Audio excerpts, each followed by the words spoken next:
Back to our channel Nitharaj lifestyle. இன்றைக்கி பார்த்திங்கன்னா நான் கேப்சிகம் சட்னி எப்படி ரெடி பண்ணுறது அப்படின்னு தான் சொல்ல போகிறேன். மார்னிங் எழுந்து ஒரு டீ போட்டு குடிச்சிட்டோம். அப்புறம் பார்த்திங்கன்னா டீ போட்டு குடிச்சிட்டு அதுக்கப்புறம் சட்னி ஏதாவது ரெடி பண்ணலாம் அப்படின்னு கொஞ்சம் டிஃப்ரெண்ட்டாக ஏதாவது ட்ரை பண்ணுவோமே அப்படின்னு சொல்லிட்டு நான் கேப்சிகம் சட்னி இன்றைக்கி செய்யலாம் அப்படின்னு சொல்லிட்டு ட்ரை பண்ணியிருந்தேன். நான் நினச்சேன் கேப்சிகம் சட்னி ரொம்ப நல்லா இருக்காது, அதோடய ஸ்மெல் எனக்கு பிடிக்காது, அது சட்னி செஞ்சாலும் அந்த ஸ்மெல் வந்துகிட்டே இருக்கும் அப்படின்னு சொல்லிட்டு நான் அப்படி நினச்சிட்டு தான் செஞ்சேன். ஏதோ சுமாராக வந்தால் கூட ஓகே தான், சாப்பிட்றலாம் அட்ஜஸ்ட் பண்ணி அப்படின்னு தான் நான் ரெடி பண்ணிகிட்ருந்தேன். ஒரு கேப்சிகம் எடுத்துக்கிட்டேன், மீடியம் சைஸ் வெங்காயம் வந்து ஒன்று எடுத்துக்கிட்டு இப்படி ஸ்லைஸாக கட் பண்ணிட்டேன். அப்புறம் வந்து ஒரு 10 பல்லுக்கு மேலேயே பூண்டு எடுத்துக்கிட்டேன். ஃபஸ்ட்டு ஒரு பேனை ஹீட் பண்ணிவிட்டு அதில் வந்து நான் கோகோனட் ஆயில் யூஸ் பண்ணேன். உங்களுக்கு எந்த ஆயில் வேணுமோ நீங்கள் அதை யூஸ் பண்ணிக்கோங்க. அதில் வந்து 1 ஸ்பூன் கடலைப்பருப்பு, 1 ஸ்பூன் உளுத்தம்பருப்பு தான் சேர்த்துருந்தேன். 2 காஞ்ச மிளகா. காரமாக இருந்தால் குட்டீஸ் சாப்பிட மாட்டாங்க, நான் யூஸ்வலாகவே காரம் கம்மியாக தான் செய்வேன். ஸோ நல்லா அதை வந்து ரோஸ்ட் பண்ணிக்கோங்க, நல்லா ப்ரௌன் கலரில் ஆகிற மாதிரி ரோஸ்ட் பண்ணிக்கோங்க. ரோஸ்ட் பண்ணிவிட்டு தனியாக எடுத்து வச்சுக்கோங்க. அதுக்கப்புறம் பார்த்திங்கன்னா அதே ஆயிலில் இவ்வளோ பூண்டு போட்டுக்கிட்டேன். கொலஸ்ட்ரால் இருக்கிறவங்க பார்த்திங்கன்னா பூண்டு நிறைய சாப்பிட்லாம், ஏன்னா அது உங்களுடைய பேட் ஃபேட்டை கரைக்க யூஸ் ஆகும் அப்படின்னு சொல்லுவாங்க. அதனால் நீங்கள் பூண்டு நிறைய சேர்த்துக்கோங்க. கொஞ்சம் நேரம் அப்படியே வதக்கிட்டே இருங்க.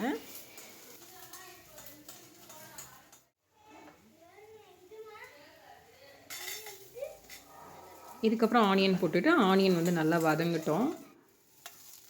இதுக்கு நடுவில் பார்த்திங்கன்னா என்னோடய குட்டி பையனுமே வந்துட்டார். இன்றைக்கி ரொம்ப நான் ஒரு 9 போல் தான் எழுந்தேன்.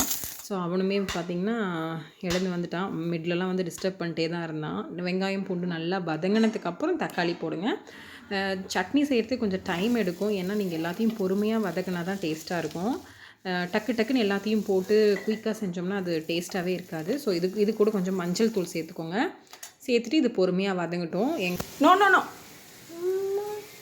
அம்மா அங்கே போடணும், வா. ஆனியனா இப்போ வந்து நீங்கள் கட் பண்ணி வச்சுருந்த கேப்சிகம் வந்து ஆட் பண்ணி இதை கொஞ்சம் நேரம் வதக்கிக்கோங்க.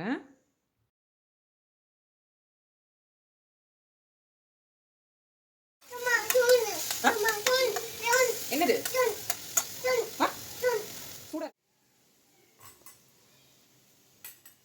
மிடில் பார்த்திங்கன்னா சாரும் தனியாக சமைச்சிட்டு இருந்தார். தேங்காயை வந்து அப்படியே ஃபுல்லாக போட்டு சமைச்சிட்டு இருந்தார். என்ன பவுல்? இங்கே 2 பவுல் இருக்கு பாரு. பவுல்.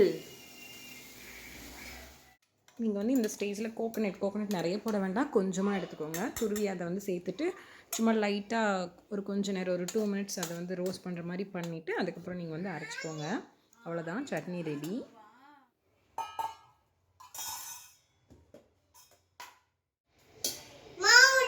மவுன் இல்லடி, மாவு.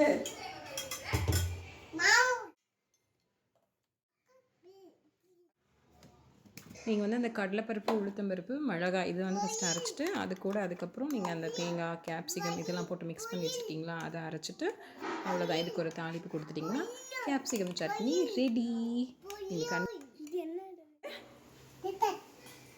அம்மா கஷ்டப்பட்டு சட்னி செஞ்சு வச்சுருக்கேன், பொரியலாம். தேங்காய் சட்னி, தக்காளி சட்னி இந்த மாதிரியே ட்ரை பண்ணுறதுக்கு இந்த மாதிரி ஒரு டிஃப்ரெண்ட்டான சட்னி ட்ரை பண்ணலாம். நம்மளும் டெய்லியும் ஒன்றே செய்கிறோம் அப்படின்னு வீட்டில் இருக்கிறவங்களுக்கு கொஞ்சம் போர் அடிக்காமல் இருக்கும் இல்லைங்களா, அதுக்காக நீங்கள் ட்ரை பண்ணி பாருங்கள். ட்ரை பண்ணி பார்த்து எப்படி இருந்ததுன்னு எனக்கு மறக்காமல் கமெண்ட் பண்ணுங்கள்.